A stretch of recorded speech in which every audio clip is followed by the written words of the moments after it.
ಇನ್ನು ತ್ರೈವರ್ಣಿಕಾಚಾರದಲ್ಲಿ ವಿವರಣೆಯನ್ನು ಚೆನ್ನಾಗಿ ಮಾಡಿದ್ದಾರೆ, ಅದನ್ನು ಓದಿ ತಿಳಿದುಕೊಳ್ಳಬೇಕು. ನಮೋಸ್ತು ಭಗವನ್, ನಮೋಸ್ತು ಭಗವನ್, ನಮೋಸ್ತು ಭಗವನ್. ಈ ಸಮ್ಯಕ್ ದರ್ಶನದ 25 ಮಲದೋಷಗಳು ತಿಳಿಸಿಕೊಡಿರಿ.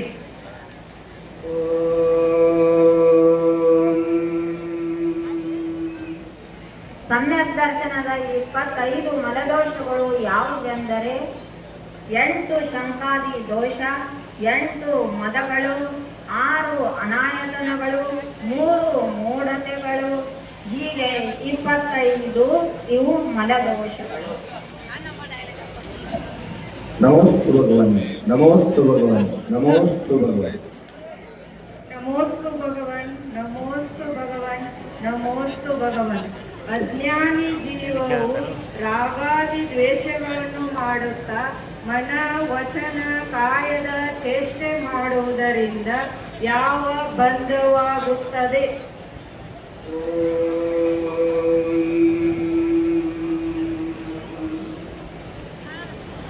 ಅಜ್ಞಾನಿ ಜೀವನು ರಾಗದ್ವೇಷ ಮೋಹ ಮಾಡುವುದರಿಂದ ಅವನಿಗೆ ಪುನಃ ಚಾರಿತ್ರ ಮೋಹನೀಯ ಕರ್ಮದ ಬಂಧವಾಗುತ್ತದೆ.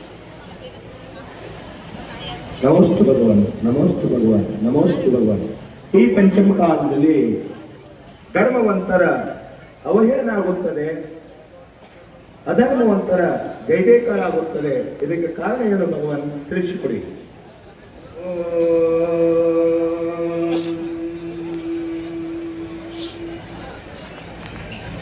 ಈ ಪಂಚಮ ಕಾಲದಲ್ಲಿ ಜ್ಞಾನಿಗಳ ಅವಹೇಳನವಾಗ್ತಾ ಇದೆ, ಧರ್ಮಾತ್ಮರ ಅವಹೇಳನೆ ಆಗ್ತಾ ಇದೆ. ಇದಕ್ಕೆ ಕಾರಣ ಅವರಾದ ಯಾರು ಅವಜ್ಞೆಯನ್ನು ಮಾಡುತ್ತಿದ್ದಾರೆ ಅವರದೇ ಅಜ್ಞಾನ. ನಿಜವಾಗಿ ನೋಡಿದರೆ ಆಗಮದ ಅಭ್ಯಾಸವನ್ನು ಮಾಡದ ಕಾರಣದಿಂದ ಅವರು ಅಜ್ಞಾನದ ಕಾರಣದಿಂದ ಜ್ಞಾನಿಗಳ ತಿರಸ್ಕಾರವನ್ನು ಮಾಡುತ್ತಾರೆ. ಆ ಜ್ಞಾನದ ಮಹಿಮೆ ಅವರಿಗೆ ಗೊತ್ತಿಲ್ಲದೆ ಅವರು ಆ ಪ್ರಕಾರದಿಂದ ಅವರ ಜೊತೆಗೆ ವರ್ತನೆಯನ್ನು ಮಾಡುತ್ತಾರೆ. ಅದು ಅವರ ಅಜ್ಞಾನದ ಕಾರಣದಿಂದ. ನಮೋಸ್ತು ಭಗವನ್, ನಮೋಸ್ತು ಭಗವನ್, ನಮೋಸ್ತು ಭಗವನ್. ನಮೋಸ್ತು ಭಗವನ್, ನಮೋಸ್ತು ಭಗವನ್, ನಮೋಸ್ತು. ಈಗ ಸಮ್ಯಕ್ ದರ್ಶನ ಪ್ರಾಪ್ತಿ ಮಾಡಿಕೊಳ್ಳಲು ಏನು ಮಾಡಬೇಕು? ಆ ಯೋಗ್ಯತೆ ಯಾರಿಗಿದೆ ಭಗವಾನ್?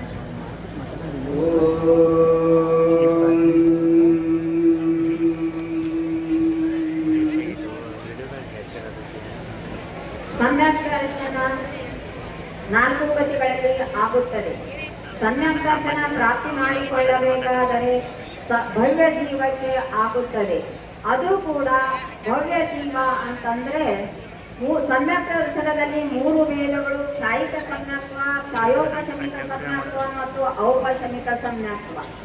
ಛಾಯಿಕ ಸಮ್ಯತ್ವ ಪ್ರಾಪ್ತವಾಗಬೇಕಾದರೆ ತೀರ್ಥಂಕರರ ಪಾದಮೂಲದಲ್ಲಿ ಕರ್ಮ ಭೂಮಿಯಲ್ಲಿ ಆಗುತ್ತದೆ. ಅದು ಪುರುಷರಿಗೆ ಚತುರ್ಥ ಕಾಲದಲ್ಲಿ ಕೇವಲಿ ಶುದ್ಧಕೇವಲಿಗಳ ಪಾದ ಮೂಲದಲ್ಲಿ ಆಗುತ್ತದೆ. ಈಗಿನ ಕಾಲದಲ್ಲಿ ಪ್ರಾಪ್ತವಾಗುವ ಸಮ್ಯತ್ವ ಅಂದರೆ ಛಾಯೋಪಶಮಿಕ ಸಮ್ಯತ್ವ ಮತ್ತು ಔಪಶಮಿಕ ಸಮ್ಯತ್ವ.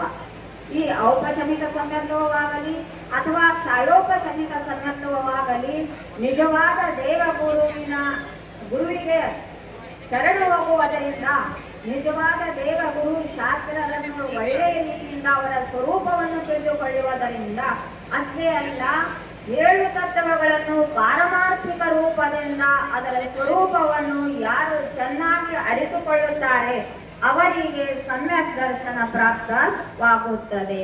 ನಮೋಸ್ತು ಭಗವನ್, ನಮೋಸ್ತು ಭಗವನ್, ನಮೋಸ್ತು ಭಗವನ್. ನಮಸ್ತು ಭಗವಾನ್, ನಮಸ್ತು ಭಗವಾನ್, ನಮಸ್ತು ಭಗವಾನ್. ಮುನಿ ಮಹಾರಾಜರಿಗೆ ಆಹಾರ ನೀಡುವುದರಿಂದ ಯಾವ ಫಲ ಪ್ರಾಪ್ತಿ ಇರುತ್ತದೆ? ಯಾವ ಫಲ ಪ್ರಾಪ್ತವಾಗುತ್ತದೆ? ಒಳ್ಳೆ ಪ್ರಶ್ನೆ.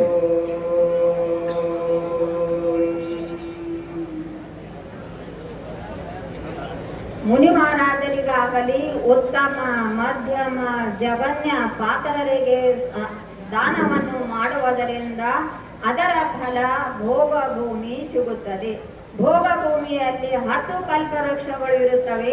ಆ ಕಲ್ಪವೃಕ್ಷದಿಂದ ಅವನ ಜೀವನವನ್ನು ನಡೆಸುತ್ತಾನೆ.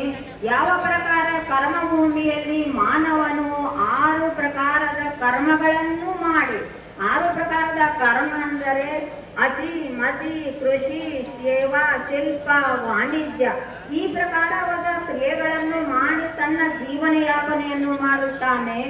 ಆದರೆ ಭೋಗ ಭೂಮಿಯಲ್ಲಿ ಇಲ್ಲಿ ಮಾಡಿರುವಂತ ಯಾವ ಒಂದು ಸತ್ಪಾತ್ರದ ದಾನದ ಫಲವಿದೆಯೋ ಆ ಫಲವನ್ನೇ ಭೋಗ ಭೂಮಿಯಲ್ಲಿ ಭೋಗಿಸುತ್ತಾನೆ. ಅಲ್ಲಿ ಯಾವುದೇ ಪ್ರಕಾರದ ಅವನಿಗೆ ಔಷಧ ಹೊಡೆಯುವುದು, ಗದ್ದೆಯನ್ನು ಉಳುವುದು, ಬೀಜ ಬಿತ್ತುವುದು, ಯಾವುದೇ ಪ್ರಕಾರ ಕೆಲಸವನ್ನು ಮಾಡಲೇಬೇಕಾಗಿಲ್ಲ. ಭೋಗ ಭೂಮಿ ಅಂದರೆ ಮಾಡಿರುವಂತ ಪುಣ್ಯವನ್ನೇ ಭೋಗಿಸುವುದು, ಅದರ ಹೆಸರು ಭೋಗ ಭೂಮಿ. ಆ ಪುಣ್ಯವನ್ನು ಮಾತ್ರ ಇಲ್ಲಿ ಕರ್ಮ ಭೂಮಿಯಲ್ಲಿ ಸತ್ಪಾತ್ರಕ್ಕೆ 4 ಪ್ರಕಾರದ ದಾನವನ್ನು ಕೊಡುವುದರ ಫಲವಾಗಿ ಆ ಭೋಗ ಭೂಮಿ ಸಿಗುತ್ತದೆ. ನಮೋಸ್ತು ಭಗವನ್, ನಮೋಸ್ತು ಭಗವನ್, ನಮೋಸ್ತು ಭಗವನ್. ನಮೋಸ್ತು ಭಗವಾನ್, ನಮೋಸ್ತು ಭಗವಾನ್, ನಮೋಸ್ತು ಭಗವಾನ್. ನಿಜವಾದ ದೇವಶಾಸ್ತ್ರ ಗುರುಗಳ ಸ್ವರೂಪವೇನು ತಿಳಿಸಿ. ನಮೋಸ್ತು ಭಗವಾನ್, ನಮೋಸ್ತು ಭಗವಾನ್.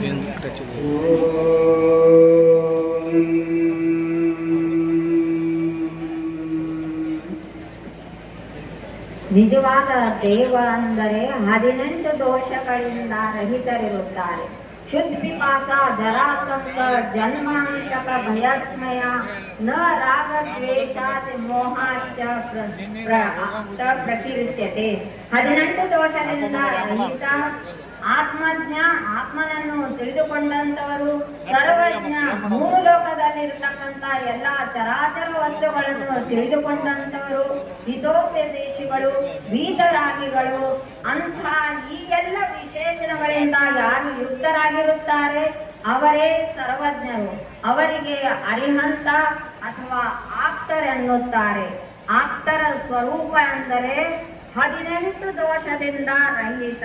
ಹಸಿವೆ, ನೀರಡಿಕೆ, ರೋಗ, ಜನ್ಮ, ಜರ, ಮೃತ್ಯು, ವಿಸ್ಮಯ ಈ ಎಲ್ಲ ದೋಷಗಳಿಂದ ಅವರು ರಹಿತರಾಗಿರುತ್ತಾರೆ.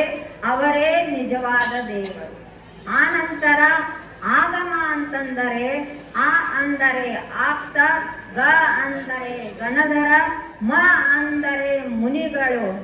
ಈ ಎಲ್ಲ ಆಪ್ತರು, ಗಣಧರರು, ಮುನಿಗಳು ಯಾವ ಪ್ರಕಾರ ದಿವ್ಯಧ್ವನಿಯಿಂದ ಬಿದ್ದಿರತಕ್ಕಂಥ 6 ದ್ರವ್ಯ, 7 ತತ್ವ, 9 ಪದಾರ್ಥ, 5 ಅಸ್ಥಿಕಾಯಗಳ ಸ್ವರೂಪವು ಭಗವಂತರ ದಿವ್ಯಧ್ವನಿಯಿಂದ ಬಿದ್ದಿರುತ್ತದೆ.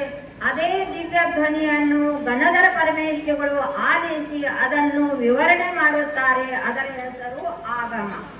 ಇನ್ನು ಮುಂದೆ ದೇವ, ಶಾಸ್ತ್ರ ಮತ್ತು ಗುರು.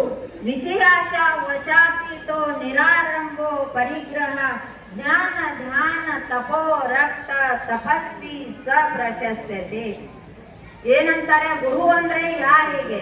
ವಿಷಯಾಶ ವಶಾತೀತೋ, ಪಂಚೇಂದ್ರಿಯ ವಿಷಯಗಳಲ್ಲಿ ಯಾರು ಅಧೀನರಾಗಿ ಅವುಗಳನ್ನು ವಶಪಡಿಸಿಕೊಂಡಿದ್ದಾರೆ, ಅವುಗಳನ್ನು ಗೆದ್ದಿದ್ದಾರೆ.